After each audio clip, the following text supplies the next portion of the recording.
Because 60 minutes is just about enough. The Frenzy with Halley and Douglas on Sports 1440. Presented by Wilhock Beef Jerky. And I ain't gonna lie, cause your loving gets me high. So to keep you by my side, there's nothing that I won't try. Butterflies in the eyes and the looks to kill. Time is passing, I'm asking, could this be real? Cause I can't sleep, I can't hold still. The only thing I really know is she got sex appeal. I can feel too much is never enough. You always said to lift me up when these times get rough. I was lost, now I'm found. Ever since you've been around, you're the woman that I want, so I'm putting it down. Come my lady, come my lady. You're my buddy.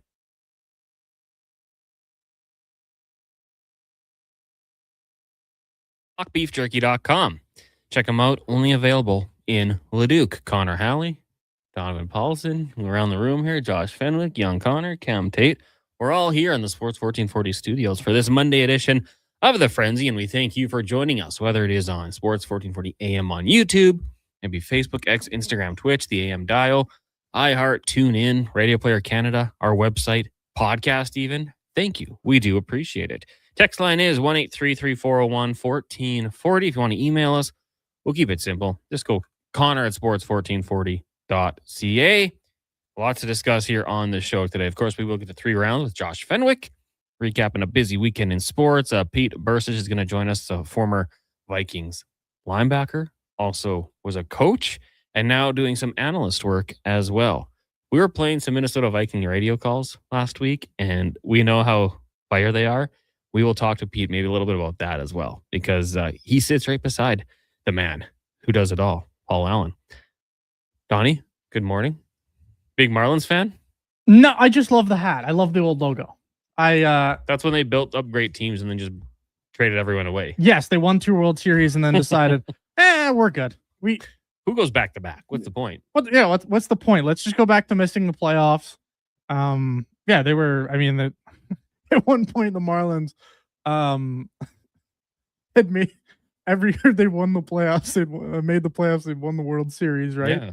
Yeah. I just love the old logo. I love the old. I have a Nordiques hat. Yeah. I for whatever reason I'm a huge sucker for a vintage logo, and so I try and collect all those hats. First player to come to mind when you see that logo. It's so tough because nobody stayed around. Like that's the sad truth. But it probably has to be Miggy Cabrera, no? Like for me, the D train, Dontrell Willis came to mind. Dontrell Willis, yeah, that's a good shout. Pudge, there's so many. Pudge would have been there, right? He was great. That's probably it though. For a team that won a couple World Series. It's so funny. If you actually look how many guys they had for like 1 or 2 random seasons. Like if you're to like, even if you fast forward to today's Marlins, like you look at a guy like Jazz Chisholm, who was a really, really good player for them. And then all of a sudden they just, trade him because he's got a couple of years left. The first guy to come to mind has to be Miggy Cabrera in terms of their old teams. The other one would be Jose Fernandez for the unfortunate accident. Passed away in the boating accident, right? Yeah, that took him from everybody way too soon. Those would be my 2. The D train's a good shout. Rob Nen was a really good reliever for them, closer.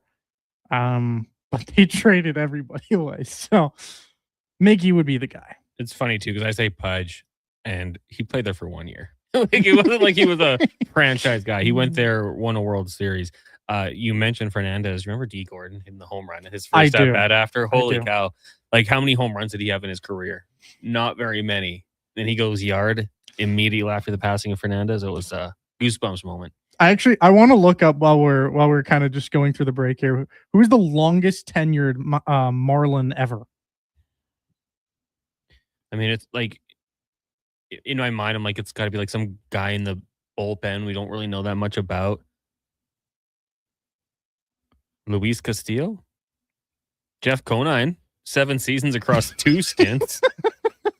So Giancarlo was there 8 years. Giancarlo was there 8 years. Luis Castillo holds the record for 10 seasons. Yeah. Over 1,100 games, 1,200 hits. Hit per game player. they to me kind of went downhill when they went away from the hat that you're wearing. I would agree. If you're not watching, he's got the old Florida Marlin hat, not the Miami with like the 4 different colors and stuff. They actually, I think they have some of the best jerseys, and like their logo and stuff, their branding is unbelievable. Unfortunately for them, they don't spend enough money to be any good. So, which is crazy because it sucks. Living in Miami, playing for the Marlins would be a pretty great life. We know the tax situation. Like there should be a way to get this whole thing going.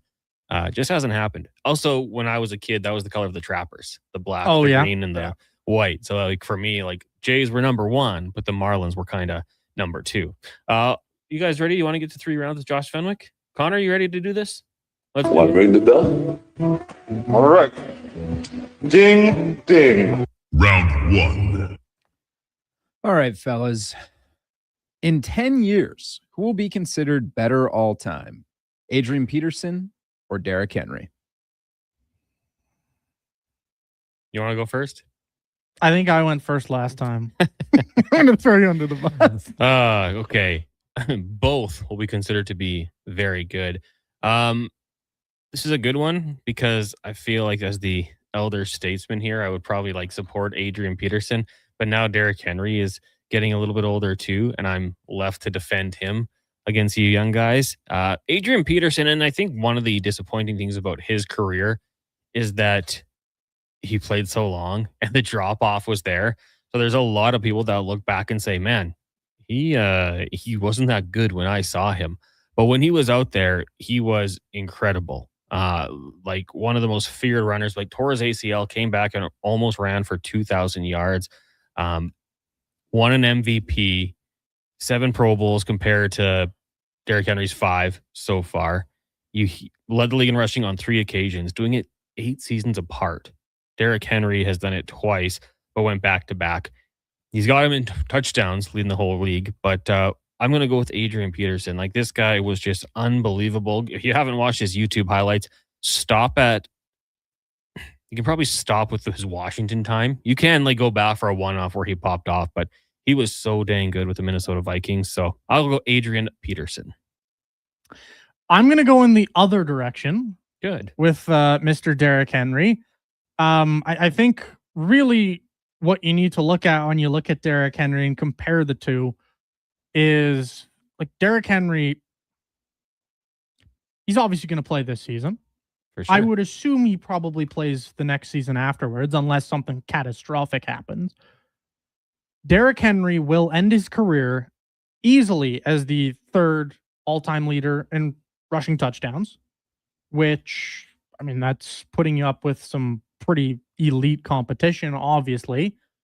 When I look at Derrick Henry, it is the fact that this player, you look at total games played and total yards, Derrick Henry, the 153 games, over 13,000 yards, versus you got AP, 184 games, just under 15K yards. So can Derrick Henry pass him in all-time yards? I think he can. He needs just under 2,000 yards. Can he get that in 2 seasons? I think he probably can. Then he's got him in basically every category, right? Mm-hmm. If you were to take the peaks, I think everybody would say Adrian Peterson. But if you were to take the total package, like the consistency that was Derrick Henry, I don't think he can beat it. Yeah, I mean, Derrick Henry, assuming he has one of his typical seasons, will pass Eric Dickerson, Jerome Bettis, LaDainian Tomlinson this year in rushing yards, even Curtis Martin. Then he'll have another 800, 700 to go to catch AP. We'll see. I mean, it's what Derrick Henry has done, and especially with the workload, going back to high school. Like he was carrying the ball 300 times. He had those first couple of years where he didn't tote the rock too much. But yeah, then he just absolutely went off. So good answer. Good question. Great question. Round 2. Number 2. What would be more fun, an NFL wins pool or an NFL survivor pool?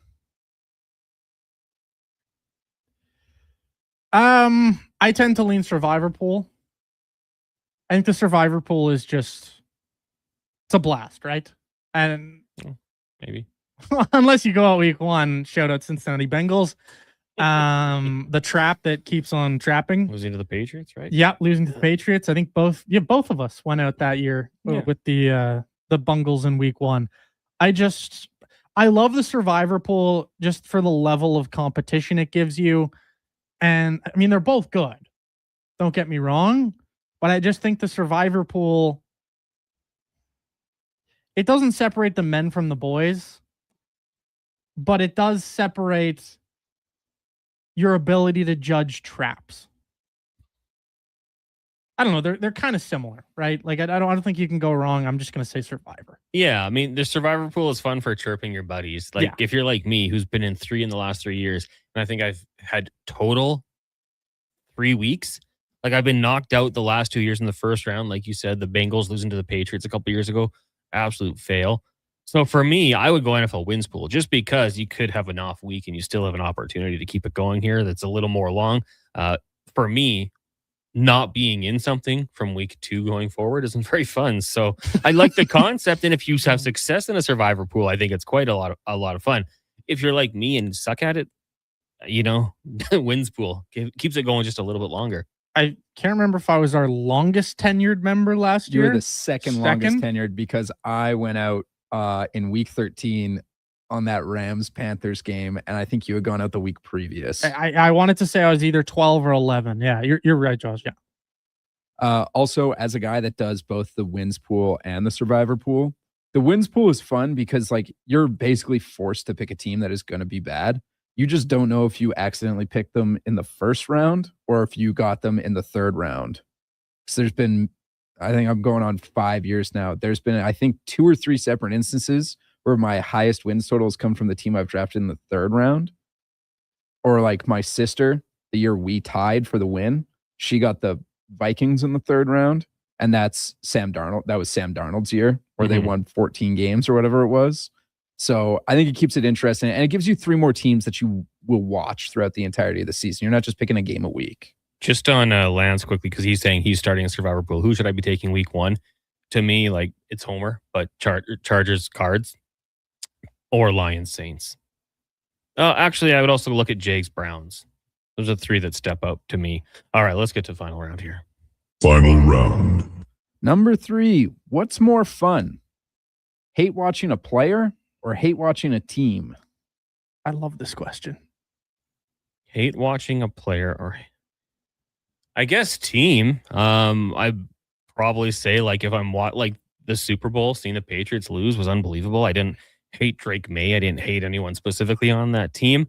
But I love watching the Super Bowl, and I'm trying not to be too active. Maybe shout out a tweet after, when they lose, like when the Chiefs lost the Super Bowl a couple times to the Bucks and the Eagles. That was pretty fun. There's always that risk of them winning though. So that's kind of the, double-sided sword there. But I think hate watching a team for me, it's a little more satisfaction. Now, was I celebrating Rashee Rice getting like jacked up all over the place last season when he returned? That was fun. He probably had that coming, but I'll go team overall. I'm going to go player because there are a couple players in sports that I just cannot stand. Jazz Chisholm comes to mind. If you want to pan over to hockey, there's a good few, probably too many to name. I love hate watching the New York Yankees, but there's more to it than I hate the New York Yankees.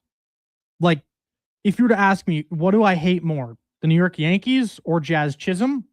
I would give you Jazz Chisholm because I think he's unbearable. I think he is one of the most just, I don't know if you've seen his media interactions or his social media interactions with fans, with reporters, you name them. He's just every level of unprofessional. He's every level of immature, cocky. He's just too much. Yeah. He's frankly a jerk. So I don't like when there are a lot of players who I find like that, like JT Miller, I've hate watched for years.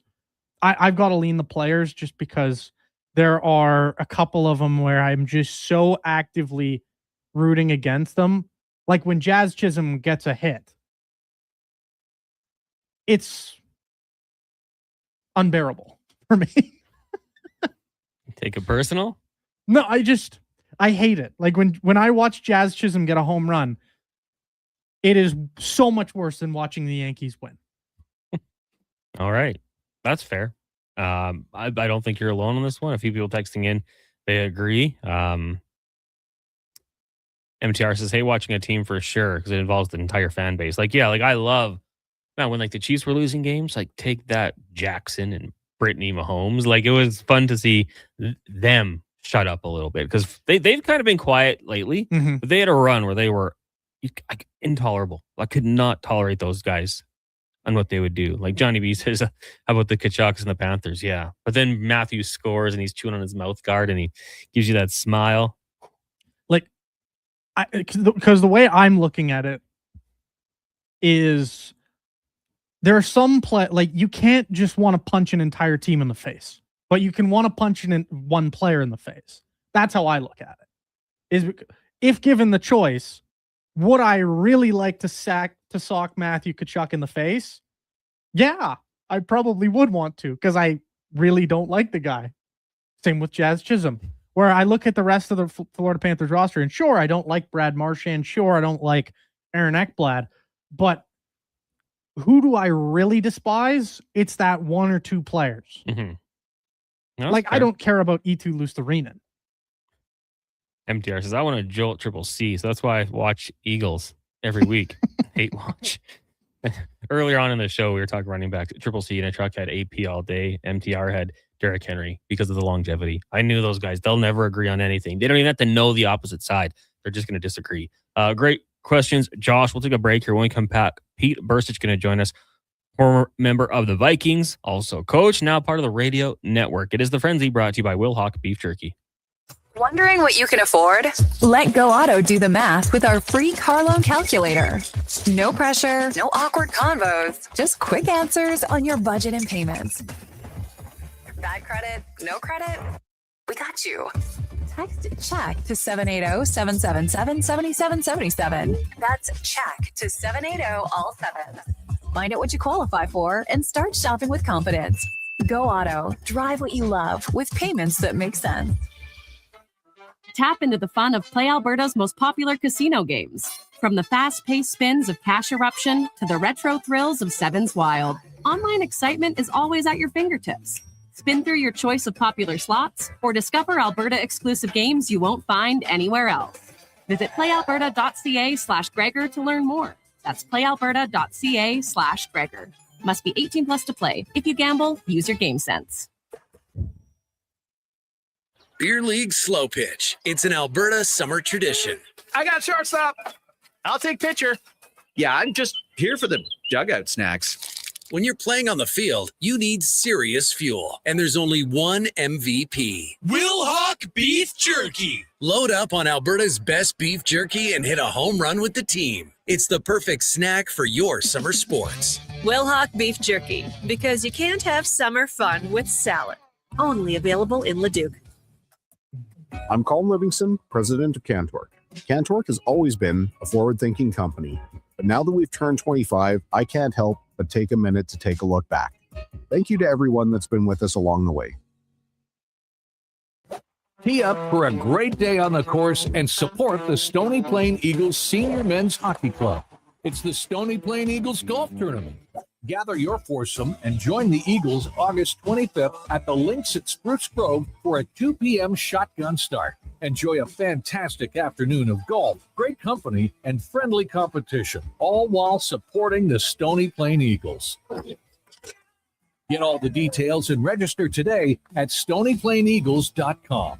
From the first face-off, Sports 1440 is your home for hockey talk. With live coverage, expert analysis, and pre- and post-game shows, we bring you closer to the game. Tune in 24/7, only on Sports 1440, Edmonton's sports station.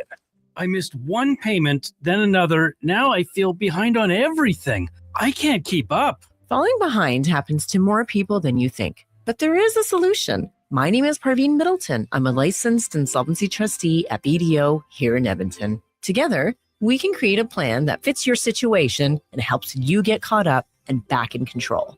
Call 1-833-BDO-TALK or visit bdodebt.ca to book your free consultation and discover your debt-free future. School's almost out, and road trip season is just around the corner. But if your brakes sound like they're grinding harder than a hockey fourth liner, it might be time to visit Napa Auto Parts. Napa has all the quality parts, tools, and know-how to help keep your vehicle running smoothly and road ready. With over 85 locations in Alberta, visit your local Napa store today or shop online at napacanada.com. That's Napa know-how. Thinking of growing your business? In partnership with Prairie's Can, the Alberta Chambers of Commerce is helping businesses explore new opportunities, new markets, and build connections through organized trade missions across Canada. Find the right mission for you at abchamber.ca/trade missions.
Quick opinions and fun times. The Frenzy with Halley and Douglas on Sports 1440. Presented by Wilhauk Beef Jerky, home of Alberta's best beef jerky.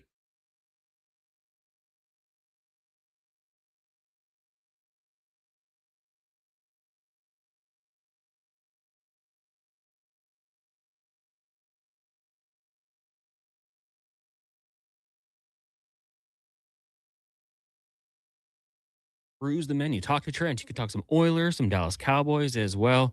You know he's always down to talk a little sports. Text lines 1-833-401-1440. This segment brought to you by elksnation.ca. Check out the new website. Articles, podcast, and more breaking down the green and gold, the most in-depth WE football coverage online, elksnation.ca. And of course, big win over the weekend for the green and gold over the Argonauts. Just the adjustments were made at halftime, and they really poured it on down the stretch as we bring in former member of the Minnesota Vikings, also been a coach, now part of their radio broadcast team, Pete Bercich joins us. Pete, good afternoon. How are you doing today? I am doing well. How are you? Doing really good. Thrilled to have you join us here on the show. And before we get to the team, last week on this show, we were playing some clips of your co-worker, Mr. Paul Allen, the legendary voice of the Minnesota Vikings, with some of the fantastic calls he has made in his tenure with the team. I want to ask you, do you have a favorite Paul Allen call? Oh my God. You know, that's a tough one. I think one of my favorites, or one of my favorite games is got to be, I think it was 2024 when we played the Indianapolis Colts. It was the greatest comeback in the history of the NFL. 33-0 at halftime. We ended up coming back and winning it. And Paul was just on fire that day because it went from such a level of frustration. That's my favorite Paul Allen, is when things are not going well and he's getting frustrated, and then he gets chippy and, you know, he's calling the Colts cheaters and all that. I mean, that's my favorite version of Paul Allen. But the amount of information that man has to have at his fingertips, because it just sounds so easy, right? 30-yard pass, 27-yard run. It's a 6th touchdown of the season, blah, blah, all that stuff. I mean, you have to keep track of all of that, right? And you can't make a mistake. You can't call it 35-yard run when it's a 37-yard run or a 38-yard run, and you got to read the numbers right because you can't be saying the wrong name and all. It is not easy to do, and the man does it flawlessly. He's the best. I love working with him, and he makes it fun, right? I mean, he wears it on his sleeve, and I think that's it's not everybody's style maybe, but I think it's my favorite.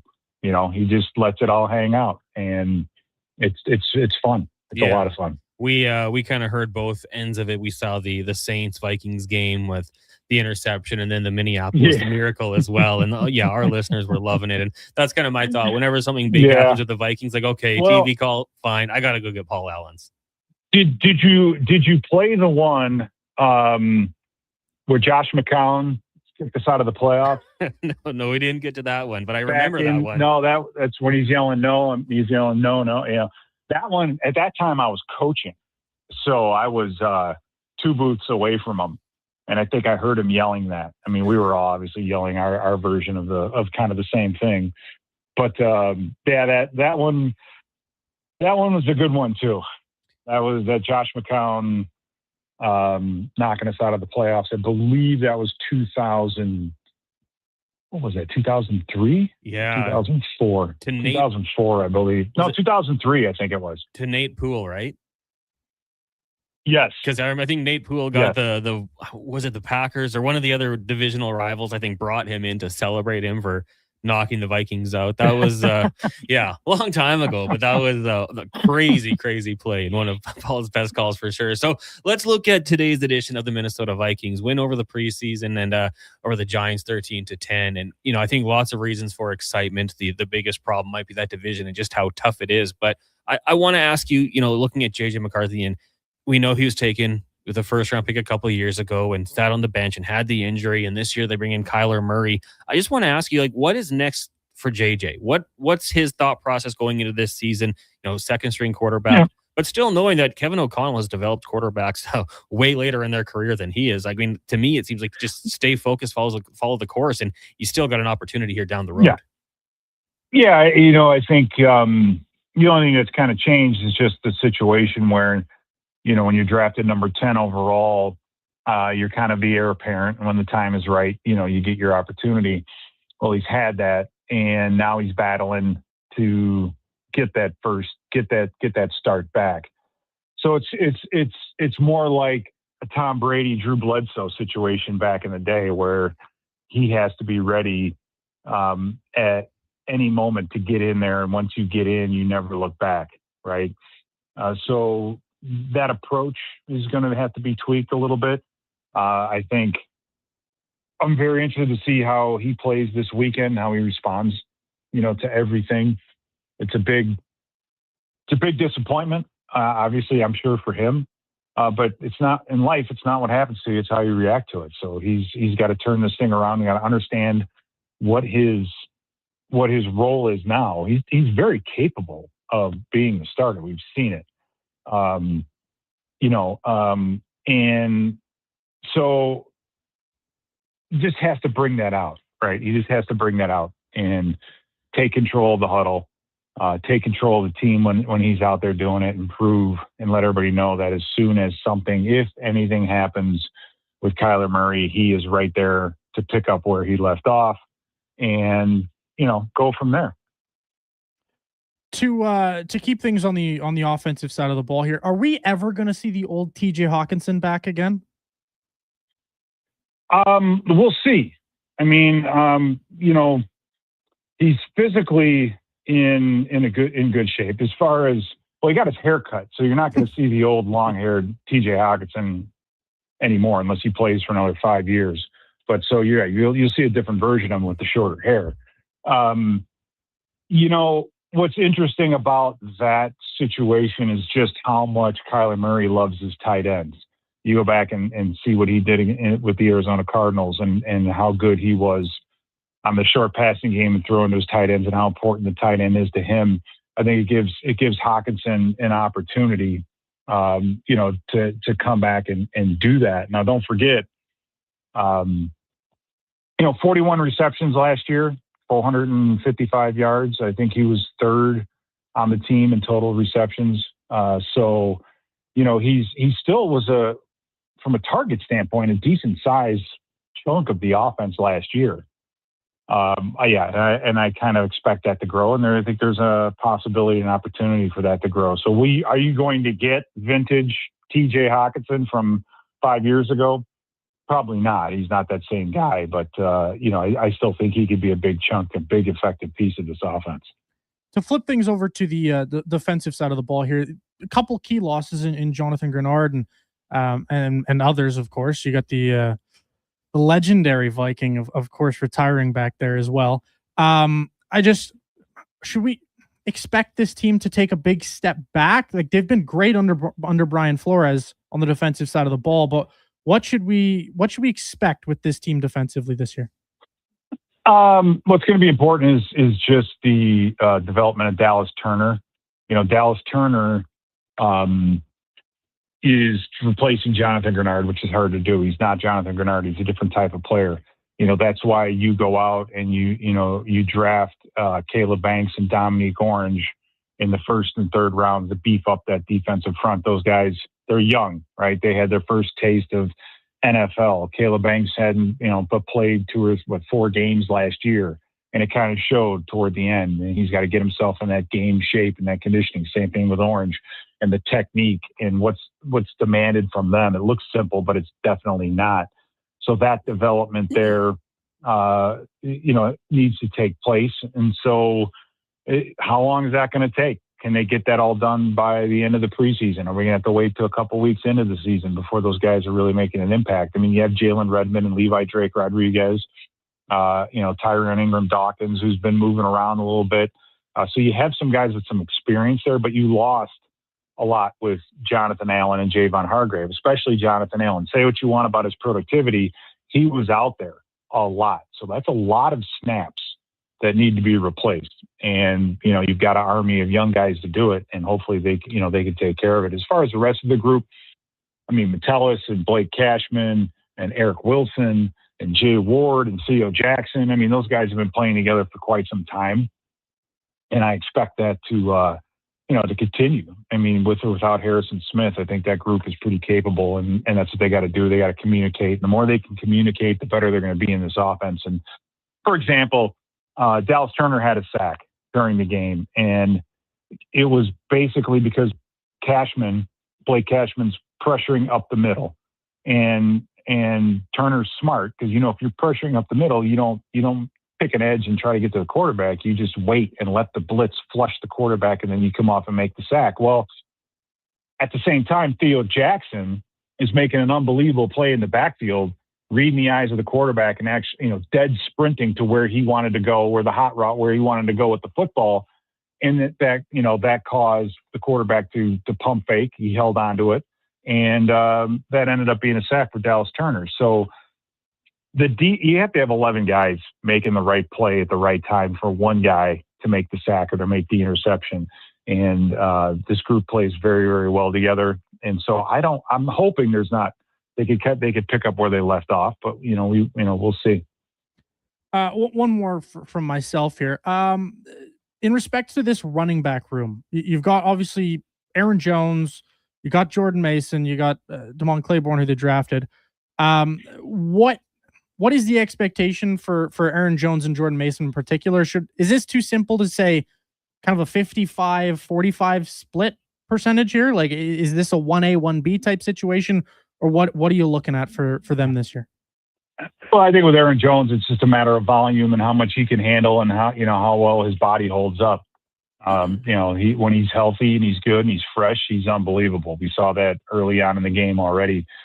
Jordan Mason is a little bit lighter than I think he was last year. And so hopefully that means he's less of a bruiser and more of a zone cutback kind of scheme guy like we're doing. And then Damon Claiborne has the burst, the explosion.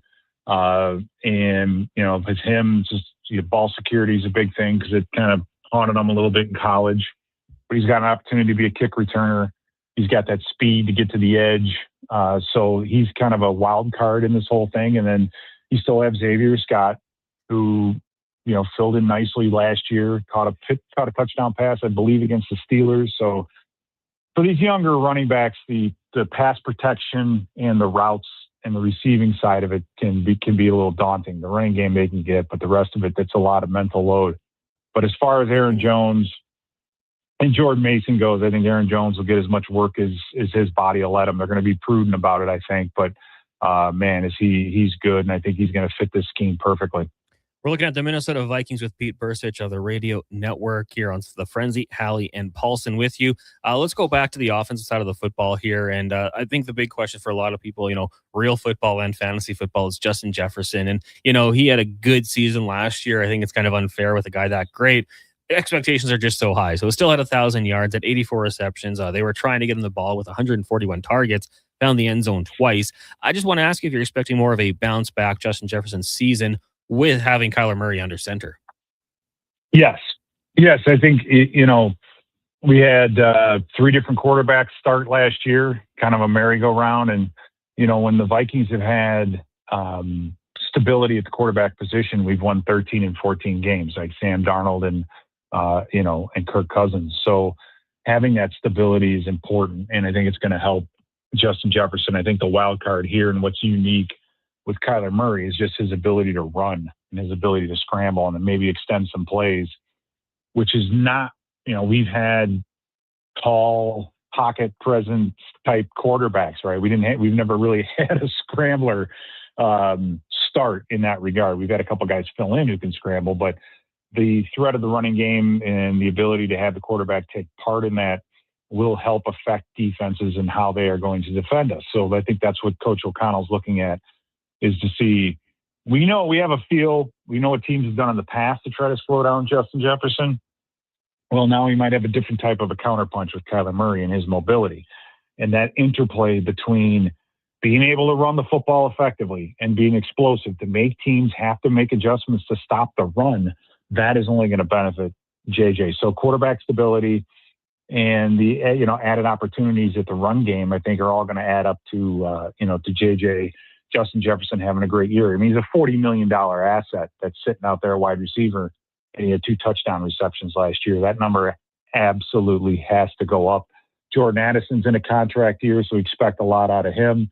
So Juwan Jennings is another great addition to this group. So we'll see how that room fares as the season goes. Yeah, that's a lot of weapons for Kyler to work with this upcoming season. Just a couple more, Pete. Really appreciate your time here. I want to ask you about the first-round pick, Caleb Banks, because the draft grades were not great. Take that for what it's worth. I don't think they hold too much stock in 3 years. But you coached along the defensive line, obviously played linebacker for a long time. I want to ask you what your thoughts about the pick with Caleb Banks, and what does he have to do to reach that potential? Let's talk. When you talk about Caleb Banks going into the draft, you had people saying that a guy his size, which he's 6'6", 327, he's 6'6", about 330. A guy that size shouldn't be able to move like he does, because when the man is in his stance and when you see him moving around, he doesn't look that big. And then when you because most guys that are 6'6", 330, they just, they're not as proportioned as well. They don't move as well. And he moves so well to the point where they were saying the human body just can't hold up to it. That's why his foot was given out, and he's having problems because that's what people were saying about him going into the draft. So physical tools, that's what you draft in the first round, is a guy that is freakishly talented and has the opportunity to become as good of a defensive lineman as he wants to be. Now, how does he get there? Well, he hasn't played a lot of football in the last year or two. And this is a technique league, right? Everybody here is big and strong and fast. And so he's really going to have to focus on that. And that's another problem when you have guys who are freakishly big and fast, is they can get away with pads being high. They can get away with a swim move here and there in college. Well, that doesn't work anymore. So the discipline, the conditioning, all that has to grow, and it has to grow quickly. So for him, for him, the individual period might be the most important part of practice. Just the individuals, the footwork, the technique, the recognition, all those things are vital for him to take that next step. And so that man needs to practice. And to practice, you have to be healthy. So there's that balance, right, between the coaches saying, take care of him, ease him into it versus, throwing him to the wolves. Now, he played a lot. He played a lot on Saturday. So I guarantee you he's a little bit sore. He's sore today. He's going to get 2 really good days against the Ravens, and then we'll see how much he plays this Saturday. But it's baptism by fire, and it's going to be a long year for him. 20 football games is a lot when you haven't played much over the last couple of years, and that's what I mean. The potential is so much there. It's just a matter of him realizing it, and it's up to him to do it. One last one for you, Pete, as we're taking a look at the Vikings, that division. And I know you're not going to want to praise any of these teams as a lifelong Viking, but how do you think the NFC North plays I'm not going to the Packers. I'm not going to praise the Packers. I hate the Packers. I mean, I made no bones about it in my career here on the radio. It's, so for them, I think, 2 and 15 is kind of what I'm picking for them. The Bears, their offense will continue to improve. They've got some tackle issues. I know they've had some injuries on the defensive front. The question again will be, can they put pressure on a quarterback without blitzing? And then for the Lions, it seems like it's always who's going to be healthy, right? Who's going to be healthy? And we've had better success against the Lions recently in the recent past. So we've kind of figured them out a little bit. Goff, keep pressure on him. Don't let him get comfortable, because if he's comfortable, if you turn it into a 7-on-7 drill, he'll pick you apart. But yeah, so it's the only division in the NFL where no team had a losing record last year. Not everybody was 9-7 or better. So I think that speaks to the quality that you're seeing out there. Well-coached division, and we have back-to-back. You got the Packers and the Bears. So you got to be able to come out of the gate firing, and I think that's another big reason why Kyler Murray is getting the nod so quickly, because you got to be ready week 1 and week 2. Very quickly, actually, I just want to ask you, because the Viking clap to me is one of the coolest things in the NFL, one of the best traditions we've seen in the new stadium. It looks absolutely fantastic. Does anything in terms of NFL traditions even come close for you to the skull clap in Minnesota? Oh yeah, there's a bunch. I mean, I've been doing this now. This is my 31st season in the NFL. So the JETS Jets chant in New York is one of the most incredible things, because they score a touchdown, the place is going bananas, and then all of a sudden the entire crowd goes silent because the fireman is up on a guy's shoulders, and everybody just goes completely silent. And then it's the JETS Jets. I mean, that's amazing. If you ever get the chance, go to a Chiefs game, stay for the national anthem, because when they sing the national anthem at the end, they say, and the home of the, and then the entire 80,000 yell Chiefs all at the same time. That's incredible. New Orleans, after they score a touchdown and go to TV break, they start playing music and everybody starts dancing. I got a video from back in 2009 where my cup of coffee is swaying because the entire dome is swaying from everybody dancing. So, I mean, that's just a handful of traditions and things that I've seen throughout the years that are just, you love all of them. It's a great thing. That's awesome. Well, Pete, thanks so much for doing this today. We really appreciate it. Enjoy the rest of the preseason. Then you got those Packers week 1. Yep. Here we go. Let's go. Thanks, you guys, for having me on. I appreciate it. I appreciate you joining us. Pete Bercich, Right, a longtime member of the Minnesota Vikings, and on the coaching staff, now on the radio team, holding nothing back. It doesn't like the Packers. 2 and 15. What's Jack Michaels' line? It's he hates the Flyers, right? Oh, does he? Yeah, so because he's from Pittsburgh, right? Yeah, he's a Pittsburgh boy, I think. And so he says, the only team that I hate in sports, I hope they go 0-80, well now 0-84 every year, is the Philadelphia Flyers. And I really hope the worst for them. 0-84. That would be something. That chant never happens for a Jets TD, ... Matt LeDuc. Yeah, they don't score that often. I thought maybe Renegade in Pittsburgh would come up.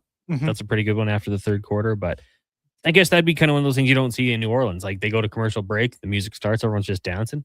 I'd love to see it one day. Speaking of Jets, and this is a whole topic. What do you actually think is going to happen for the Jets this year? Because some people actually think Geno Smith bounces back, and think that the Jets are going to have a not good season, but better. What do you think happens in New York? We who was it last week? One of our guests on one of the shows. It all blends together. He's like, look at the team. Now I know Breece Hall left practice, but expected to be okay. Braylon Allen, that's pretty good. The offensive line, they've invested in pieces in it. Should be okay. The receiving core, Garrett Wilson, outstanding. They drafted Omar Cooper of Indiana. I like that. But Donnie Mitchell has some upside, I would think. So it's like, it's okay. Defensively, Devondre Sweat, good Canadian David Onyemata. They've got some pieces. But the caveat was, except for quarterback and coach. So it was like, okay. Kind of reminds me of the Cleveland Browns. Like, good pieces. Maybe we'll dive into a little bit. We got to take a break. When we come back, we can talk some Jets. We'll also let you know what's coming up on the Lowdown and the Jason Greger Show. It is The Frenzy, brought to you by Will Hawk Beef Jerky. What if you could hire motivated, safety-trained youth with no risk and funding to support you? At Careers The Next Generation, we make hiring easy with funded internships across Alberta in trades, IT, forestry, and more. Interns are WCB covered, complete high school accredited safety trained, and arrive ready to contribute from day one. With 42% of RAP students completing their apprenticeship by age 22, you get skilled workers faster. Spots are filling up. Visit careersnextgen.ca today. Welcome to the Bro Zone, the ultimate garage setup for checking out the big game. 70-inch TV? Check. Surround sound? Check. Mini fridge fully stocked? Check. But a legendary Bro Zone needs legendary snacks. Will Hawk Beef Jerky. Load up on Alberta's best beef jerky. It's the perfect game day companion when you're watching from the ultimate fan cave. Will Hawk Beef Jerky, because you can't have summer fun with salad. Only available in Leduc. Hi, Mike here from Northgate Chevrolet Buick GMC. Car shopping sucks. That's right. Going back and forth 100 times just to get a price. Give me your credit card for a test drive. What's all these extra fees?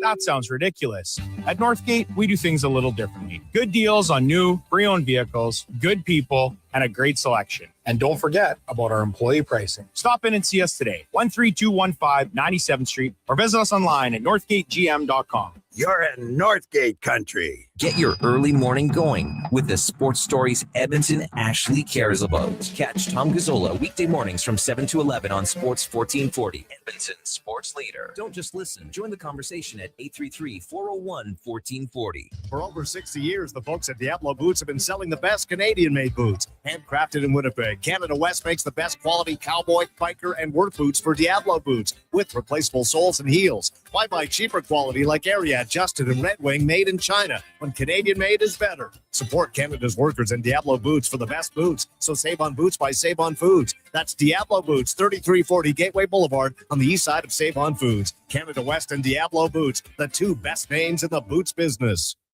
Get ready for Dreams, the ultimate tribute to Fleetwood Mac, live October 10th at Pure Casino Yellowhead's Pearl Showroom.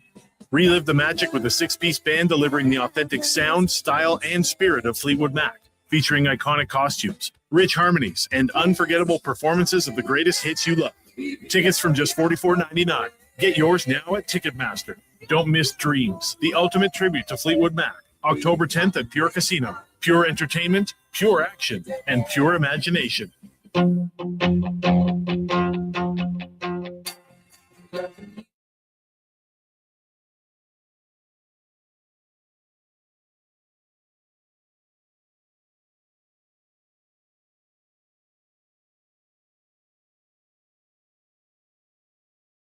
Quick opinions and fun times. The Frenzy with Halley and Douglas on Sports 1440. Presented by Will Hawk Beef Jerky, home of Alberta's best beef jerky.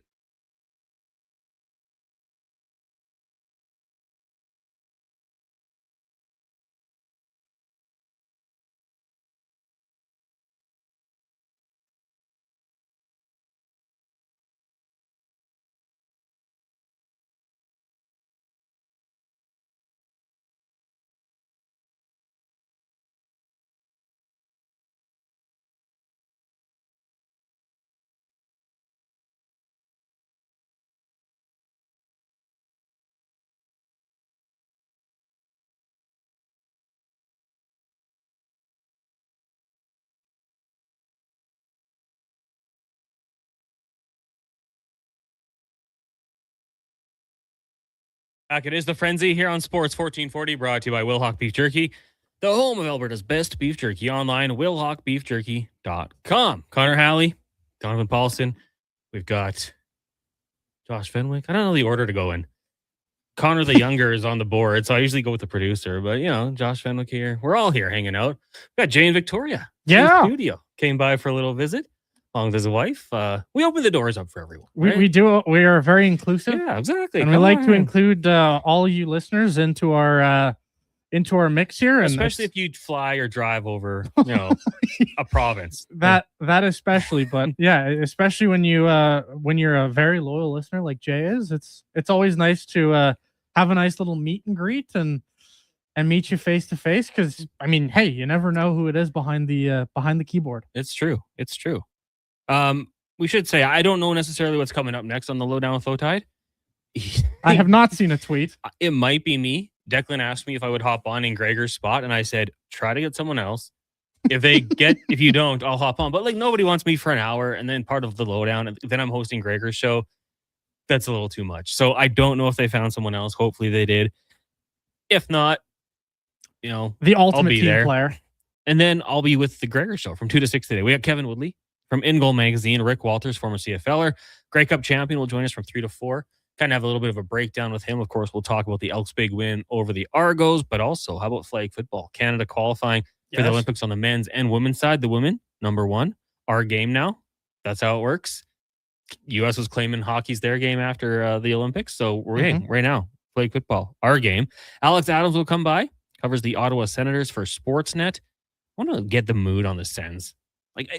You move on from your captain, and not only do you usually it's send him as far away as possible. No, we just want you gone. We'll send you to a contender. We'll send you to a team in the division. We just want you gone. Maybe a weight off the shoulders for the Ottawa Senators now without Brady Tkachuk. So we'll talk about that. Mark Spector, and we're trying to get someone to talk some Blue Jays as well at 5:25. Donnie, you got to be pretty hyped about the Blue Jays. Isn't that great? They just sneak into the playoffs and everyone's happy. No major changes needed. Yeah, no, nothing is needed. They can continue with their 7 contact hitters that they have in their lineup currently employed. Hey, at this point, would I be stunned to see them sneak in? Probably not, because we described the Pacific as the pillow fight division last year in the NHL, and the American League, I don't know what's lesser than a pillow fight, but this is not even a pillow fight. This is like a gust of wind. Well, knock one of these teams out. But if you look at the AL wild card, it's all AL East teams. It is really everybody's kind of in the mix, unless your name is the Kansas City Royals or the lowly Los Angeles Angels of Anaheim. Wow, never are, right? Yeah, Athletics are dead. But right now, Yankees, Red Sox, Orioles, all in the playoffs with the Jays fighting. It's really just the Rangers, right? The Rangers are in the mix. Maybe the Tigers. The Tigers are still in the mix. They're the funny fact about the Tigers. They have the second highest run differential in the American League. Yeah. Well, when they win like crazy. We looked at it in the last month. They've plus 45. Yes. They had 11-0 wins, 14-0 wins. I think it was 2 11-0 wins actually. They are, but they lose more. Not a good team. But the run differential is a little deceptive. But I still think the Tigers are the team that comes through. Maybe they're just an emotional team. When they're feeling good, they're really good. The hits just keep on coming. Who knows? MTR. The Jets drafted Sadiq too, didn't they? Yes, they did. Sadiq and David Bailey. I want to see him out there as well. That team is they are the Cleveland Browns just in New York. I actually like their roster. Yeah.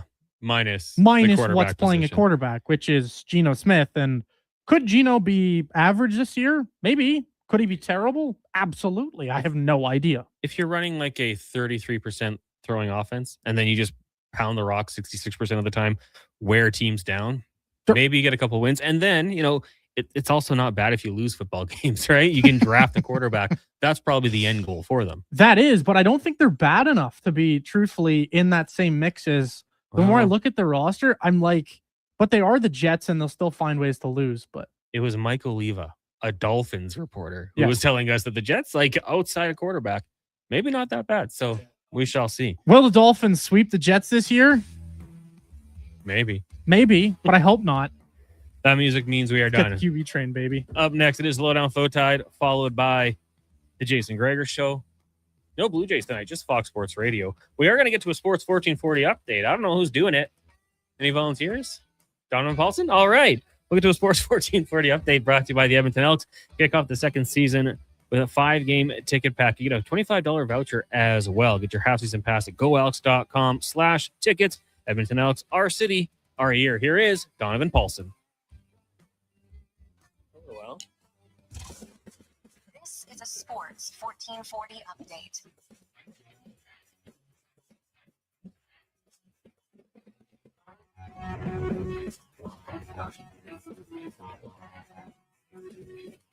For the first time in 18 days, the Jays don't play after a 17 games in 17-day stretch. Tonight's action in the MLB, the Rays looking to bounce back against the Orioles after a 10-2 drubbing yesterday. The Reds looking to host the Cards for a doubleheader. It is the Tigers in Pittsburgh. The Battle of Chicago goes tonight as the Sox make their way across town to play the Cubbies. The D-backs are in Boston, and a little piece of NFL news. Breece Hall exiting practice after a groin strain. Coming up next, it is the Lowdown with Low Tide. I'm Donovan Paulson. That's your Sports 1440 update.